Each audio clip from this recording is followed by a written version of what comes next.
There is nothing that I love more than a debate between two very smart people, especially when one of those people is Pamela Bondi. She's so hot. I love her. But she's clashing in this video with the Senate Judiciary Committee. Durbin clashes with Bondi over troop deployments to Chicago. Look, let's watch. But first, I wanted to remind you to subscribe. If you do not know who I am, I'm your host, Efrain Rodriguez Guerrero, and I deliver news, current events, politics, health and fitness, and gang stalking content. Let's watch the video. Any internal conversations with the White House? You won't even say whether you talked to the White House. Question: were you consulted by the White House before they deployed National Guard troops to cities in the United States? I am not going to discuss any internal conversations with the White House. You won't even say whether you talked to the White House about this? I am not going to discuss any internal conversations with the White House with you, Ranking Member. I noticed that. What's the secret? Ranking member, I noticed that. Why do you want to keep this secret? The American people don't know the rationale behind the deployment of National Guard troops in my... To be honest, his questions don't seem out of the ordinary. I'm not sure if I'm missing any context, but these questions are just asking for the rationale. State, the word is, and I think it's been confirmed by the White House, they are going to transfer Texas National Guard units to the state of Illinois. What's the rationale for that? Yeah, Chairman, as you shut down the government, you voted to shut down the government, and you're sitting here, our law enforcement officers aren't being paid. They're out there working to protect you. I wish you loved Chicago as much as you hate President Trump. And currently, the National Guard are on the way to Chicago. If you're not going to protect your citizens, President Trump will. Been on this committee for more than 20 years. That's the kind of testimony you expect from this administration.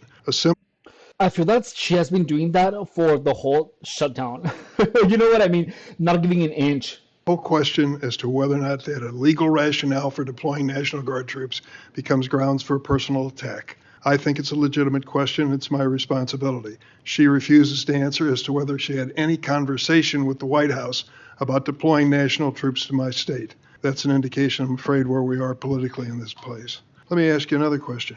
I want to, if you will, hold on a second. Make sure I got the right page of facts here. You testified under oath when you last before this committee that before your appointment to Attorney General, you had served as a representative of some sort for the royal family of Qatar. There was an representative of some sort. issue that came before you in May when President Trump accepted a $400 million luxury jet from the royal family of Qatar for temporary use as Air Force One before it's permanently gifted to the Trump Presidential Library Foundation. The Constitution unequivocally bestows on Congress the power to control whether any officer of the United States, including the President, may accept a gift, quote, from any king, prince, or foreign state, end of quote. And this gift clearly violates the statutory regime enacted by Congress. You've refused to answer a letter I sent to you 5 months ago, asking the legal rationale you relied on to advise President Trump to accept this unprecedented gift from your former legal client. Can you make a promise today that you will disclose that? Disclose what, Ranking Member? I assume. Disclose what, Ranking Member? Was she not paying attention? Or did she do that purposely to make him repeat himself? You know what I mean? As a form of underhanded attack. There was a letter or some sort of statement from your office to the White House to advise them that you felt it was permissible? First, to address my role with Qatar, as I addressed with you during my confirmation hearing, I disclosed it in my SJQ. In private practice, I worked for Qatar for anti-human trafficking for the World Cup. That was my only involvement, and I made that very clear, and I'm very proud of everything I've done with anti-human trafficking.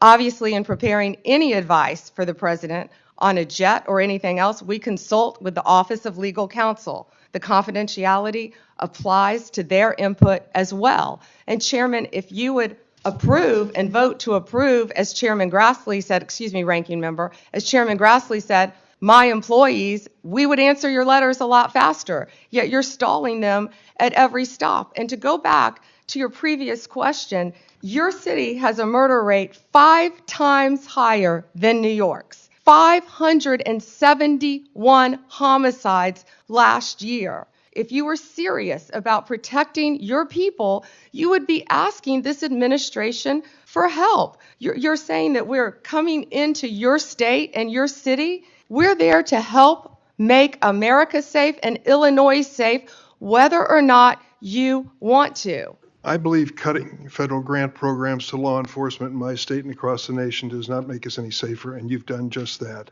Wow. You've supplanted that decision by sending in National Guard troops to California and other places. That is a situation where the governors have not asked for that help. If you truly wanted to do this on a bipartisan basis, you wouldn't defy a governor, you would work with them. I'm prepared to do that. I'm prepared to work with this administration. But cutting these grants to law enforcement does not make us any stronger as a nation or give us the tools we need to reduce crime in Chicago. Now, I'd just like to ask you, when it came to this Cutter situation, did you consult with the ethics office in the Department of Justice before making your decision on this gift of a jet? Chairman, I didn't gift a jet to anyone. My Office of Legal Counsel provides confidential advice to the President, to the White House, period. And you're conflating two issues. Cutting grants. I was very clear about what grants we've cut and what grants we haven't. Only 7%. And if you have a grant in Illinois that you think that I've cut that is protecting law enforcement officers or your people, you personally call me and I will work with you to turn that grant back on. I think many of the Democrats here can tell you, I have worked with them to turn grants back on. There's an appeal process. Tell me a specific grant that I have turned off in Illinois that would help law enforcement, and I will work with you. But you have not done that. Did you take a look? The National Guard is on the way right now as we speak. Oh, by the way, so is Director Patel and Deputy Attorney General Todd Blanche. You're sitting here grilling me, and they're on their way to Chicago to keep your state safe. Madam Attorney General, it's my job to grill you. Dude.